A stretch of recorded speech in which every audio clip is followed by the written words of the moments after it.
Criamos con afecto. Criamos con afecto. Por nuestro desarrollo integral. Criamos con afecto. Criamos con afecto.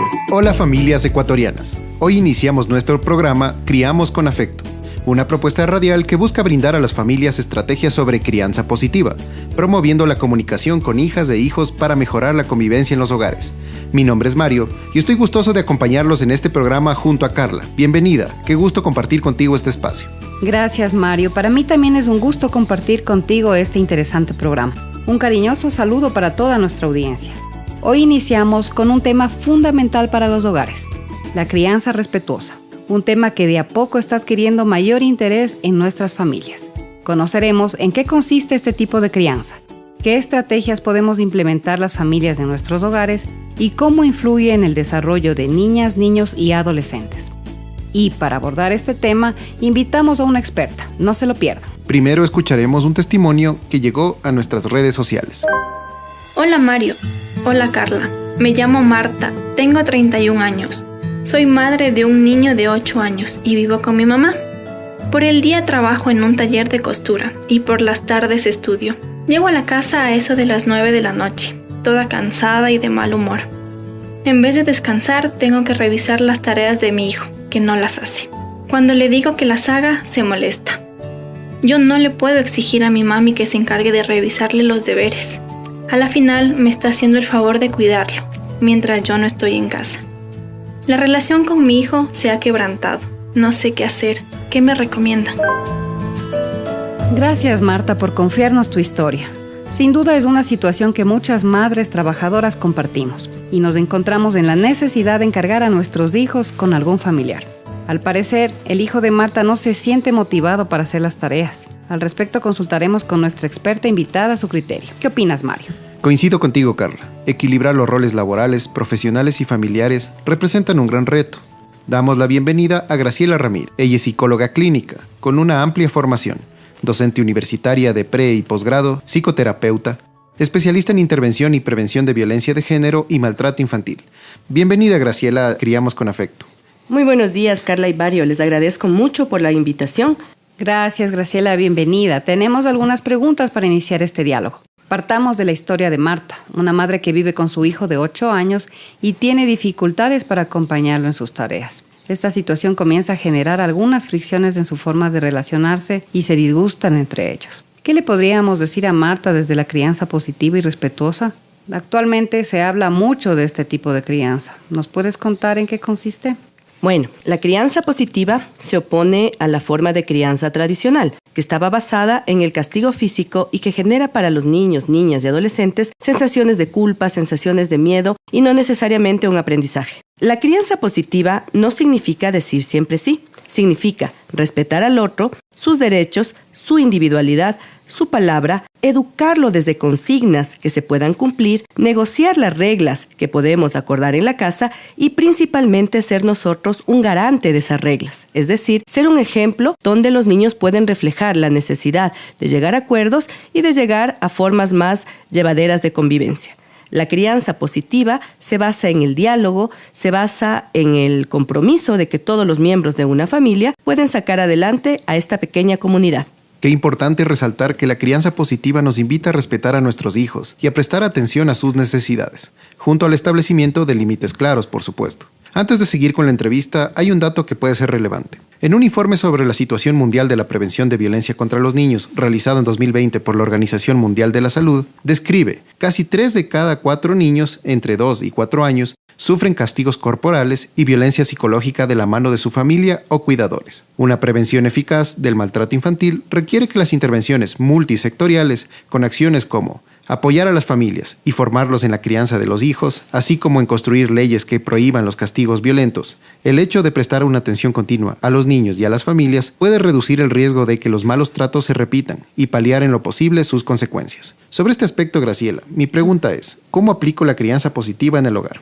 Es importante resaltar que en la casa se deben generar prácticas y reglas claras, prácticas que promuevan el bienestar y la armonía. Eso quiere decir que tanto las consignas como los castigos o consecuencias deben ser acordados previamente. Existe un concepto muy importante que es el del apego seguro, de los niños, de las niñas, con sus cuidadores.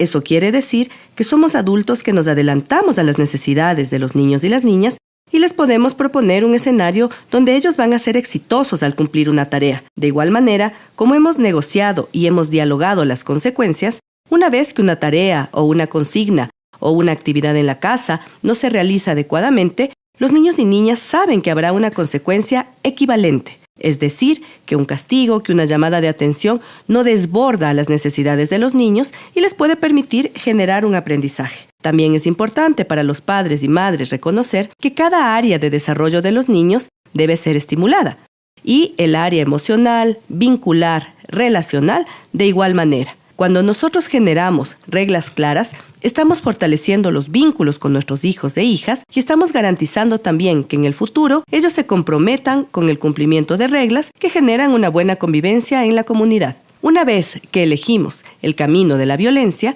los niños y niñas no solamente no cumplen con la consigna o con la actividad que queremos que cumplan, sino que generan miedo a las que son sus autoridades y cuidadores y en el futuro simplemente evitarán cumplir ciertas actividades o hacernos notar donde se equivocan por el miedo que tienen de las consecuencias desbordadas e incompatibles con el aprendizaje. Qué importante que es lo que nos acabas de decir, tener prácticas claras en casa, pero también límites. Con respecto a esto, ¿qué debo considerar para evitar ser parte de las estadísticas de familias que maltratan a sus hijos?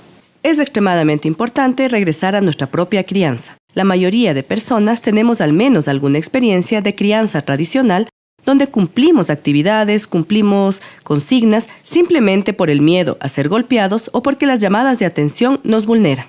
Es decir, es importante ponerse en el lugar de los niños y de las niñas y del verdadero aprendizaje que queremos generar. La violencia no va a generar otra cosa sino una ruptura de vínculos. La disciplina, sin embargo, con amor, va a generar que esos vínculos se fortalezcan y que nuestros hijos confíen en nosotros cuando necesitan también recibir una llamada de atención o una aclaración de una actividad que no se realizó adecuadamente. Importante, Graciela, que cambiemos de actitud y no generemos más violencia.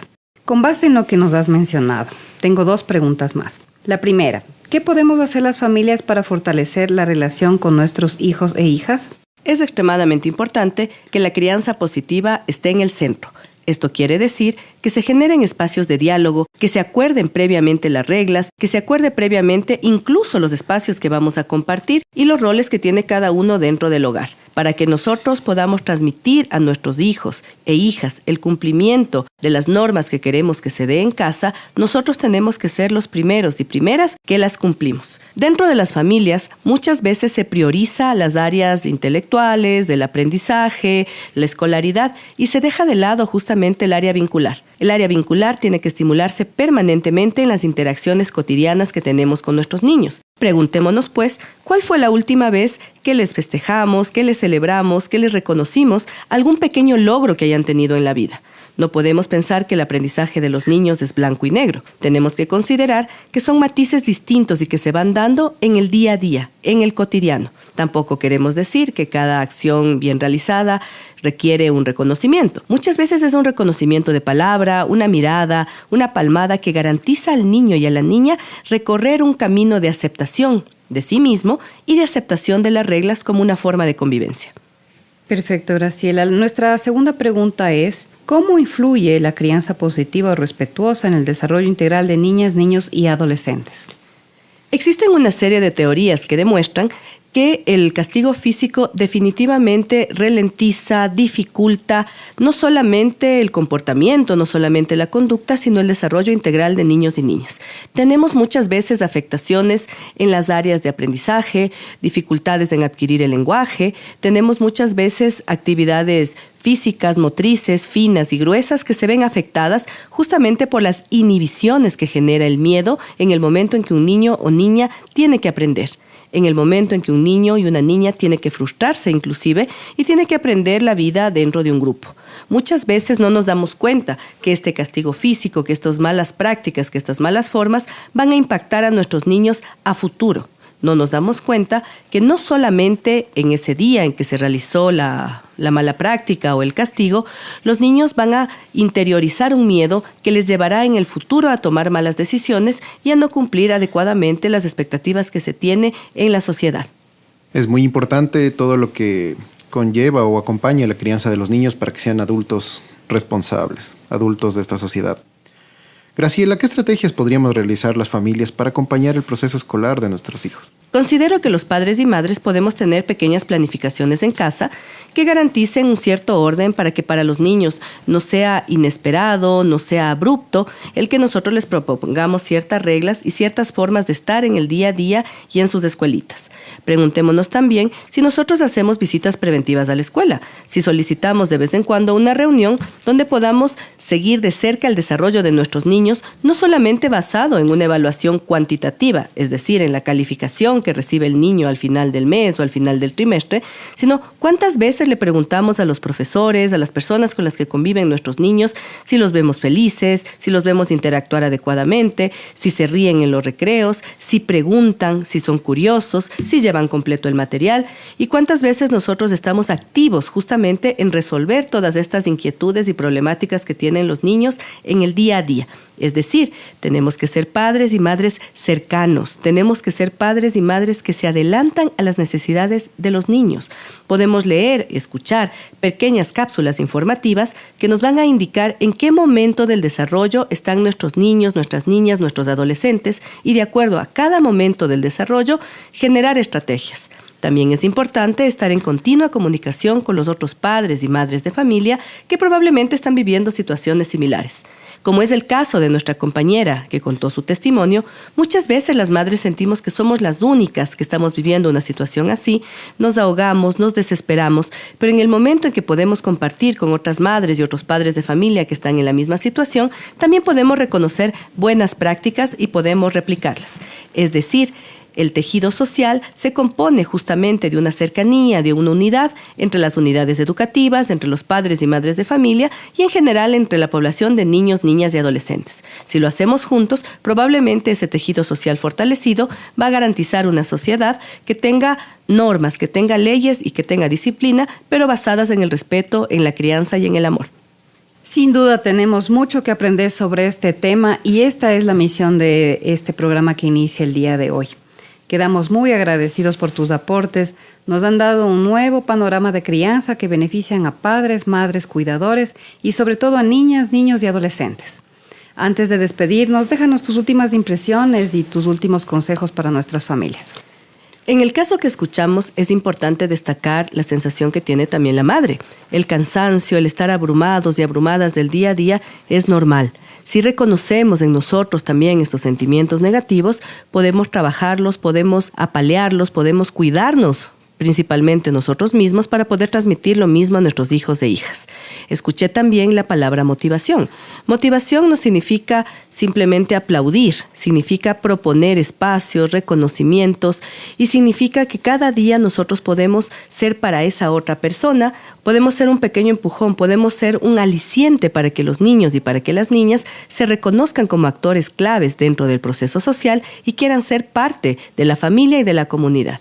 Es decir, querida compañera, siéntase motivada que un día no hace la historia completa de nuestra vida y de nuestra relación con nuestros hijos y mañana será otro día para empezar a relacionarnos desde la positividad, del respeto y los derechos.